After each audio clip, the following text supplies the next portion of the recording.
Μαζί μας σήμερα είναι ο κύριος Κώστας Παπαζάχος, καθηγητής σεισμολογίας στο Αριστοτέλειο Πανεπιστήμιο Θεσσαλονίκης και πρόεδρος του Ινστιτούτου Μελέτης και Παρακολούθησης του Ηφαιστείου Σαντορίνης, του γνωστού και ως ΙΜΠΗΣ. Κύριε Παζάχο, γεια σας. Είστε για μια ακόμα φορά στη Σαντορίνη, ενώ βρισκόμαστε στη 10η μέρα της σεισμικής διέγερσης στη θαλάσσια περιοχή βορειοανατολικά της Σαντορίνης. Πείτε μας καταρχήν το λόγο της παρουσίας σας στο νησί. Η δουλειά μας εδώ δεν σχετίζεται αποκλειστικά με το συγκεκριμένο δεκαήμερο, τις σεισμικές κρίσεις που τώρα βιώνει η Σαντορίνη, αλλά με τις γενικότερες δουλειές που κάνουμε σχετικά με την παρακολούθηση του ηφαιστείου. Προφανώς όμως η παρουσία εδώ και μένα σχεδόν 10 μέρες είμαι στο νησί σχετίζεται και με την σεισμική αυτή κρίση. Και ο λόγος είναι ότι απαιτούνταν μια σειρά από ενέργειες που σχετίζονταν με τη βελτίωση των δικτύων παρακολούθησης του νησιού, αλλά και θέματα που σχετίζονται με την ενημέρωση των κατοίκων και άλλες συναντήσεις που πρέπει να γίνουν εδώ με τις τοπικές αρχές, προκειμένου τα θέματα που σχετίζονται με την αντισεισμική προστασία, με την προστασία των κατοίκων, με την οργάνωση των μέτρων να μπορούν να γίνουν καλύτερα. Η κύρια όμως δουλειά εδώ σχετίζεται με τη βελτίωση των δικτύων παρακολούθησης σεισμικότητας της ευρύτερης περιοχής της Σαντορίνης.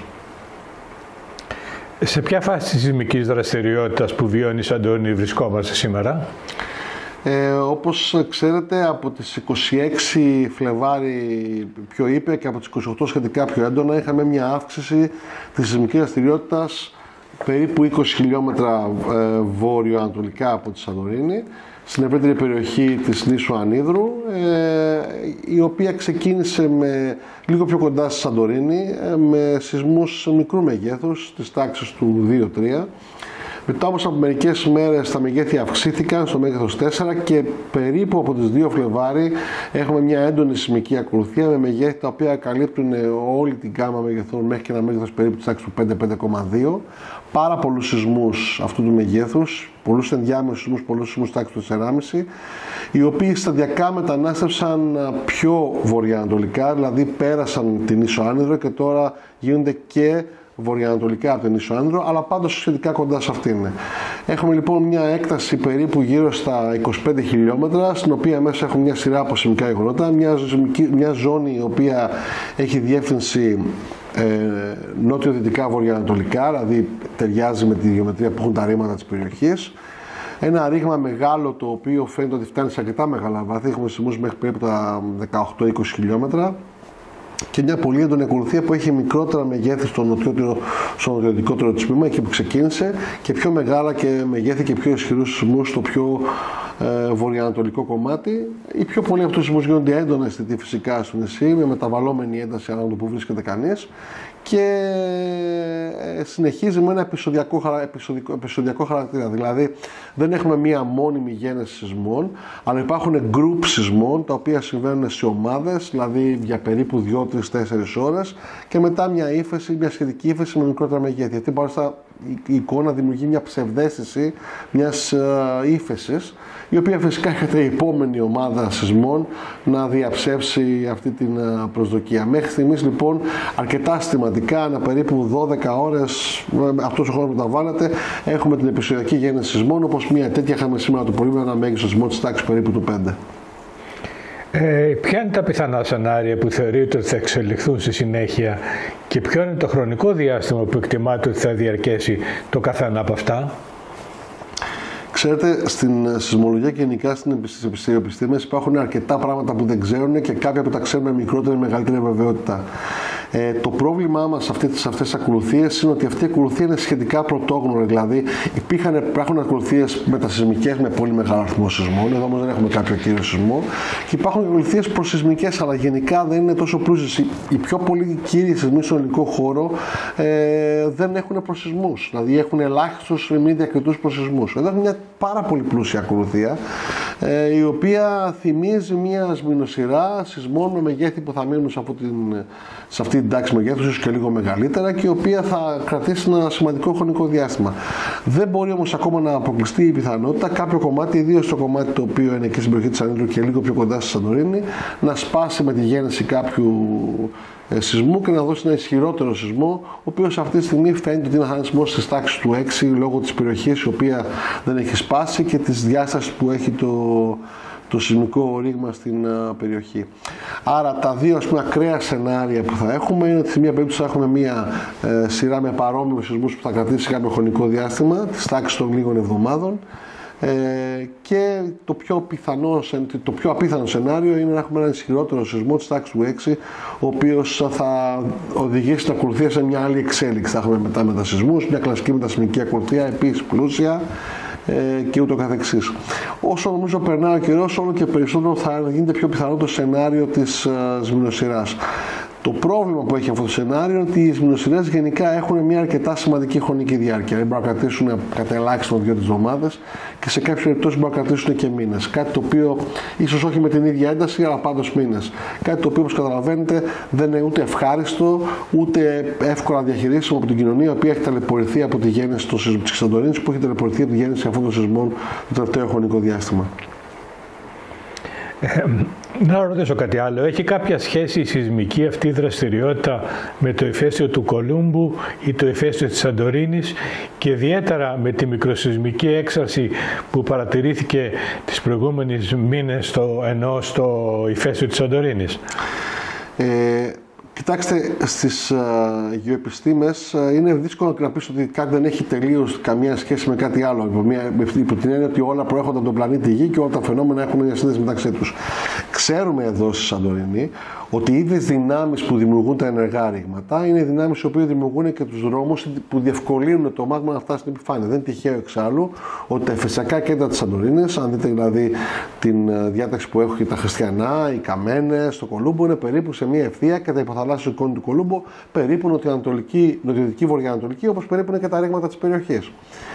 Είναι άλλο πράγμα όμως αυτό, και άλλο μιλάμε για μια γενετική σχέση. Καταρχήν έχουμε μια σεισμοεφιστιακή έκσταση που πρώτοι εμείς εντοπίσαμε τα δίκτυα του ΙΜΠΙΣ και ενημερώσαμε την πολιτεία από περίπου τα μέσα του καλοκαιριού και σεισμική από τα μέσα του Σεπτέμβρη μέχρι και σήμερα, η οποία είναι πολύ περιορισμένη, είναι συγκεκριμένη μέσα στην καλδέρα, είναι πολύ παρόμοια με την κρίση του 11-12 και πιθανότατα θα εξελιχθεί ανάλογα. Έχουμε παράλληλα μια τελείως διαφορετική σεισμική έξαρση στην περιοχή της Ανίδρου, η οποία δεν φαίνεται να σχετίζεται, ούτε ξεκίνησε παράλληλα, ξεκίνησε πολύ αργότερα, ούτε παρουσιάζει παρόμοια χαρακτηριστικά με την παραμόρφωση, έχει τελείως διαφορετικά μεγέθη, έχει σαφή τεκτονικά χαρακτηριστικά, άσχετα με τις αιτίες που τη δημιουργούν. Συνεπώς, η γενετική σύνδεση αυτών των δύο γεγονότων και η σύνδεση του στο μυαλό μας, επειδή υπάρχει μια χρονική σύμπτωση, είναι κατά βάση λαθασμένη. Όχι γιατί δεν μπορεί να υπάρξει κάποιο συμπέρασμα αύριο μεθαύριο ότι υπήρχε μια βαθύτερη σχέση που σχετιζόταν με κάποιο είδους άγνωστο φαινόμενο. Δεν μπορεί να το αποκλείσει κανείς αυτό. Άρα δεν έχουμε κανένα απολύτως στοιχείο στα χέρια μας γι' αυτό. Αντιθέτως, πρέπει να πούμε ότι έχουμε στοιχεία ότι αυτό δεν συμβαίνει. Το πιο απλό, η προηγούμενη σεισμοεφιστιακή έκσταση το 11-12 δεν συνοδεύτηκε από καμία ισχυρή σεισμική δράση οπουδήποτε αλλού. Το ίδιο θα πούμε και ίσως και ακόμα περισσότερο το ηφαίστειο του Κολούμπου. Το ηφαίστειο του Κολούμπου είναι ένα νευρικό ηφαίστειο που έχει μόνιμη μικροσεισμική δραστηριότητα, και αυτή τη στιγμή τα στοιχεία τα οποία έχουν τεθεί στη διάθεσή μας, στην υπόψη μας, όπως η αύξηση της ολερότητας ή κάποια άλλα, δεν συνηγορούν για κάποια σοβαρή αλλαγή στο ηφαίστειο του Κολούμπου. Ούτε η σεισμικότητα σχετίζεται με τον Κολούμπο. Ξεκίνησε αρκετά μακριά και τώρα είναι πάρα πολύ μακριά από το ηφαίστειο του Κολούμπο. Ούτως ή όμως η πρώτη σεισμή ήταν μακριά από τη ζώνη που ξέρουμε ότι συμβαίνουν οι σεισμοί σε μόνιμη βάση κάτω από το ηφαίστειο του Κολούμπου. Άρα αυτή τη στιγμή δεν υπάρχει καμία ποσοτική ένδειξη. Η επιστήμη δεν κινείται με βάση το τι θεωρεί καθένας ή τι ψυχανεμίζεται, αλλά με βάση συγκεκριμένα στοιχεία, και αυτή τη στιγμή δεν μπορεί να γίνει καμία σύνδεση. Να τονίσω ότι αυτό είναι σαφές και από τα στοιχεία του παρελθόντος. Παραδείγματος χάρη, η έκρηξη του 1650 δεν είχε προηγηθεί κάποια ισχυρή σεισμική δραστηριότητα κάπου αλλού στον ελληνικό χώρο. Αντίθετα, πολύ ισχυρή σεισμική δραστηριότητα στην ευρύτερη περιοχή της Σαντορίνης, όπως ο σεισμός του 1956, δεν συνοδεύτηκε από καμία ηφαιστειακή κρίση ή πόσο μάλλον έξαρση στο Κολούμπο ή στην ιστορικό της Καμένης. Το ίδιο συνέβη και με το σεισμό του 365 μετά Χριστόν στα Φαλάσσια, ένα σεισμό που αναστάτωσε όλο το Νότιο Αιγαίο, αλλά και πάρα πολλούς άλλους σεισμούς που έχουν συμβεί στην περιοχή. Έχουμε λοιπόν πολύ συγκεκριμένα στοιχεία τα οποία δείχνουν ότι οι μεγάλοι σεισμοί στην ευρύτερη περιοχή δεν προκάλεσαν και δεν σχετίζονται κάποια ηφαιστειακή έκρηξη, επαναλαμβάνω έκρηξη δηλαδή κάποια άνοδο και έκρηξη μάγματος από τα δύο αυτά ηφαιστειακά κέντρα. Πιστεύω λοιπόν ότι άσχετα με το οποιοδήποτε ερευνητικές ανησυχίες ή πιθανά μοντέλα που θα εμφανιστούν στο μέλλον και θα δείξουν κάποια βαθύτερη συσχέτιση, αν τυχόν υπάρχει, κάποια προφανή συσχέτιση και κάποια γενεσιουργή αιτία και κάποια σύνδεση στο μυαλό μας δεν πρέπει να κάνουμε. Είναι δύο φαινόμενα που συμβαίνουν σε μεγάλο βαθμό παράλληλα. Ακούγεται ότι οι μετακινήσεις μάγματος έχουν προκαλέσει αυτή τη διέγερση. Πόσο κοντά στην πραγματικότητα είναι αυτό? Στην πραγματικότητα μιλάμε για απόψεις οι οποίες απέχουν πολύ παλιά, πολύ από οποιοδήποτε πραγματικά δεδομένα. Μετακίνηση μάγματος είναι μια πολύ συγκεκριμένη διαδικασία και γίνεται με πολύ συγκεκριμένους τρόπους που είναι γνωστοί και για το ηφαίστειο της Σαντορίνης και για το ηφαίστειο του Κολούμπου. Το να συζητάει κάποιος ότι η μάγμα του Σαντορίνη ή ακόμα και από του Κολούμπου ταξίδεψε 20 και 30 χιλιόμετρα μακριά και με κάποιο τρόπο προκάλεσε κάτι, αποτελεί μια υπερβολή η οποία θα είχε εκδηλωθεί και με πάρα πολλά άλλα φαινόμενα. Επιπλέον δεν θα φαινόταν και σε άλλες πληροφορίες, θα είχαν διαφοροποίησεις στις καταγραφές των σεισμικών κυμάτων και τέλος πάντων τέτοια μοντέλα δεν έχουν προταθεί σε καμία περίπτωση. Άρα τώρα μιλάμε για μετακινήσεις μάγματος και μάλιστα σε τόσο μεγάλες αποστάσεις σε ηφαιστειακά κέντρα που δεν έχουν ποτέ εμφανίσει κάτι τέτοιο, είναι πραγματικά υπερβολικό και όχι τεκμηρωμένο αυτή τη στιγμή. Να σας ρωτήσω κάτι άλλο. Η κινητοποίηση του μηχανισμού της πολιτικής προστασίας τόσο σε κεντρικό όσο και σε τοπικό επίπεδο για προληπτικούς λόγους είναι πρωτοφανής για τα ελληνικά δεδομένα. Θεωρείτε ότι είναι υπερβολικός αυτός ο βαθμός κινητοποίησης? Η αλήθεια είναι ότι στο μέσο πολίτη προφανώς αυτή η κοινοποίηση φαίνεται ως υπερβολική. Δεν μπορώ να κρίνω, γιατί είμαι ειδικός σε θέματα πολιτικής προστασίας, αν κάποια από τα μέτρα ήταν όντως υπερβολικά. Θα πρέπει να πω όμως ότι στο βαθμό που μας αφορά και στα θέματα που εμπλέκομαι και αυτό αφορά τις αποφάσεις της Επιτροπής Εκτίμησης Σεισμικού Κινδύνου, ότι οι αποφάσεις της Επιτροπής ήταν όλες σταδιακές και σχετίζονταν με την εξέλιξη της ακολουθίας όπως τη βλέπαμε μπροστά μας, με κύριο γνώμονα την ασφάλεια των κατοίκων. Δεν μπορώ να φανταστώ όταν αυτή τη στιγμή πολλοί άνθρωποι έχουν φύγει από τη Σαντορίνη και μόνο γιατί φοβούνται οι ίδιοι, πώς οι ίδιοι άνθρωποι θα δεχόντουσαν τα παιδιά τους να είναι μέσα σε σχολεία τα οποία μπορεί την ώρα του σχολείου να κουνιούνται συνεχώς από σεισμικές ζωνίες και πώς φαντάζονται ότι θα γίνουν μάθημα ή και πώς φαντάζονται ότι θα είχαμε φαινόμενα πανικού, τραυματισμών ή άλλα φαινόμενα στο σχολείο. Δεν μπορώ να φανταστώ πως κάποιος του φαίνεται φυσιολογικό να μην υπήρχε απαγόρευση συνάθρησης σε χώρους όπως το Δάπος, που θα υπήρχε την προηγούμενη Κυριακή μια κοπή πίτας και να επιτρέπουμε σε 500-600 ανθρώπους να συγκεντρωθούν σε ένα χώρο με κίνδυνο όταν υπάρχει ένας ισχυρός σεισμός να ποδοπατηθούν. Τέτοια μέτρα δεν είναι πρωτοφανή. Έχουν υπαρθεί και σε προηγούμενες ακολουθίες. Να θυμίσω στην ακολουθία που είχε γίνει στα Γιάννηνα το 2016, αν θυμάμαι καλά, ότι και με σεισμούς αντίστοιχα μικρούς, 5,3 που ήταν βόρεια-βορειοδυτικά από τα Γιάννηνα, ότι είχαν πάρθει αντίστοιχα μέτρα. Την Κυριακή υπήρχε μάτς του ΠΑΣ Γιάννηνα, ο οποίος μάλιστα έτσι για να πούμε κάτι αστείο εκείνη τη χρονιά τα πήγαινε πάρα πολύ καλά, το οποίο είχε αναβληθεί γιατί κρίθηκε ότι δεν μπορούν να μπουν 10.000 φύλαθλοι σε ένα γήπεδο μεσούσης μιας σεισμικής ακολουθίας. Τη Δευτέρα άνοιγαν τα πανεπιστήμια και υπήρχε νομίζω να θέλουν καλά εξεταστική ή μαθήματα και τα πανεπιστήμια δεν λειτουργήσαν για κάποιες μέρες, ακριβώς γιατί η ακολουθία ήταν σε εξέλιξη και μάλιστα πολύ πιο ήπια ακολουθία από αυτή που βιώνουμε τώρα. Και δεν θα μπορούσαμε να βάζουμε παιδιά, φοιτητές, έτσι μεγάλους ενήλικες, όχι παιδάκια του δημοτικού, μέσα στις πανεπιστημιακές αίθουσες. Άρα δεν είναι κάτι το ιδιαίτερο τα μέτρα που πάθηκαν. Πώς μπορεί κάποιος να πει ότι είναι ιδιαίτερο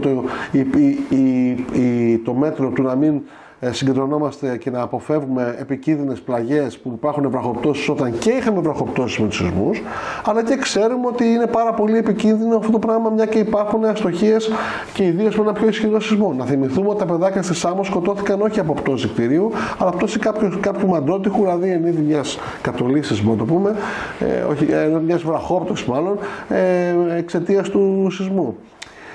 Η απαγόρευση πρόσβαση στα λιμάνια που είχαν θέματα βροχοπτώσεων και τα οποία ούτως ή άλλως αποτελούν αντικείμενο μελέτης αυτή τη στιγμή σχετικά με το πώς θα γίνει η άρση της επικινδυνότητας, είναι ένα πολύ φυσιολογικό επίσης μέτρο όταν υπάρχει μια σεισμική ακολουθία. Τέλος, εφόσον δεν ήμασταν σίγουροι σχετικά με το τσουνάμι που μπορεί να γίνει και το μέγεθος του σεισμού, αν το μέγεθος είναι αρκετά μεγάλο, με αποτέλεσμα να κινηθεί ο θαλάσσιος πυθμένας και θα υπάρχουν πολλές υποθαλάσσιες κατολιστήσεις, η μόνη, και εφόσον στην Ελλάδα δεν υπάρχει ανεπτυγμένο σύστημα προστασίας απέναντι στα τσουνάμι, και υπάρχει σε λίγες χώρες εξάλλου, η μόνη οδηγία που δώσουμε στους κατοίκους ήταν ότι όταν σε παραθαλάσσιες περιοχές, αν νιώσουν μια ισχυρή δόνηση, πρέπει να απομακρυνθούν.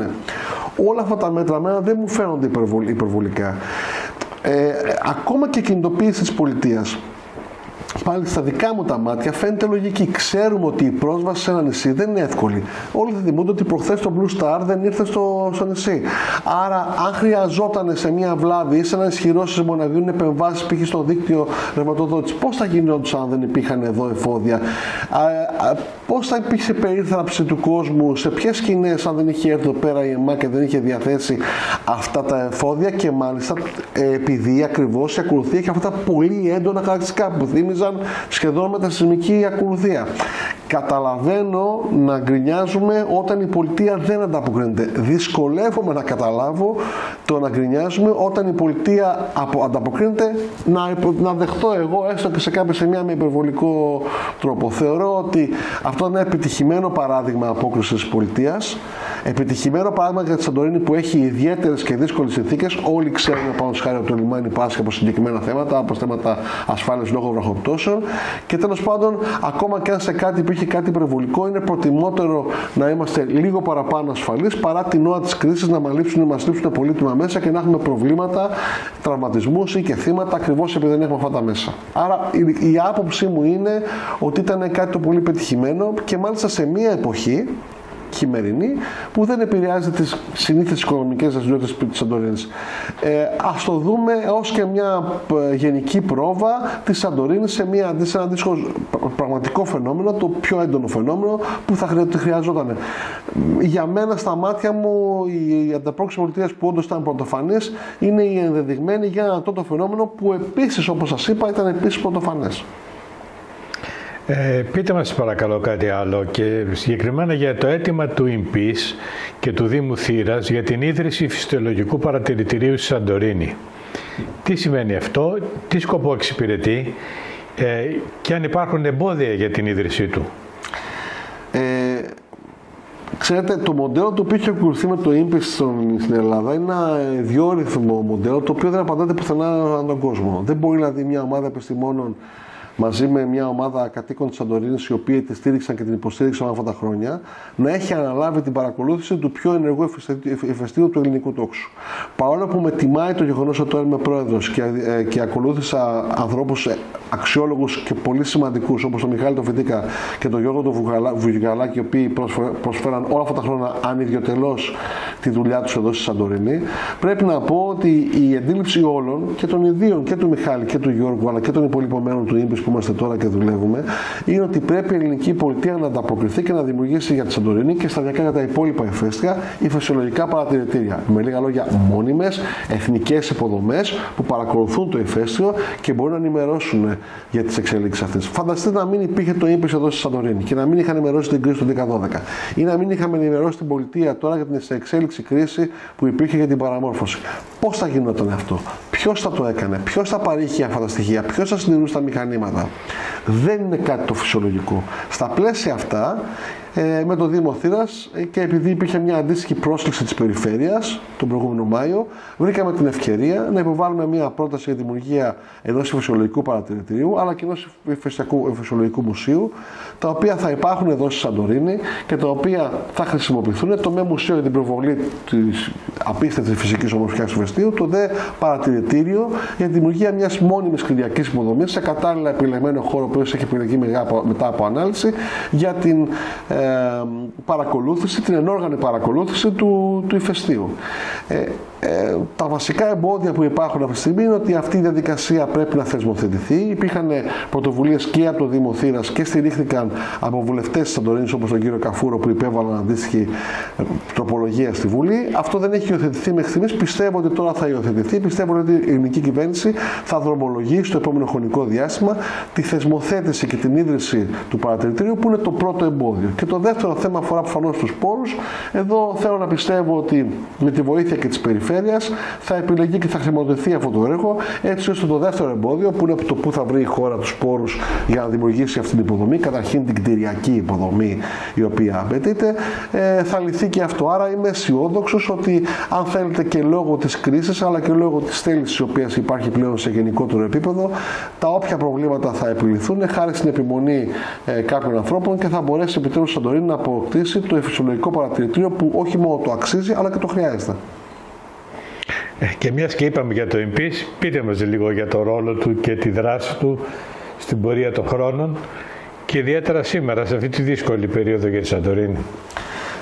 Όπως είπα και πριν, είμαι πολύ περήφανος για το INPEACE και πολύ ευγνώμων στους ανθρώπους που με κάλεσαν να βοηθήσω και να συμμετάσχω σε αυτήν την προσπάθεια. Θυμάμαι ακόμα τη μέρα που ο Μιχάλης ο Φοιτίκας με πήρε τηλέφωνο και μου είχε ζητήσει να συμμετάσχω στο Δυτικό Συμβούλιο, αν και δούλευα πιο πριν και είχα ασχοληθεί με τη συντήρηση των δικτύων του INPEACE. Πραγματικά είμαι πολύ περήφανος γιατί μια ομάδα επιστημόνων η οποία προέρχεται από διαφορετικά αντικείμενα έχει βρεθεί εδώ και πλέον διευρύνεται με στόχο την παρακολούθηση του ηφαιστείου. Έχουμε τη χαρά πλέον να έχουμε νέα μέλη και νέους συναδέλφους, όπως τον Βασίλη του Καραστάθη από το Εθνικό Αστροσκοπείο Αθηνών και τον Χρήστο τον Ευαγγελίδη, τον διευθυντή δηλαδή του Εθνικού Αστροσκοπείου Αθηνών και τον υπεύθυνο της επιστημονικής παρακολούθησης, συναδέλφους από το Πανεπιστήμιο της Αθήνας όπως τον Γιώργο τον Καβίρη και τον Βασίλη τον Σακά, οι οποίοι θα έρθουν και αυτοί στην οικογένειά μας και θα βοηθήσουν στην παρακολούθηση του ηφαιστείου.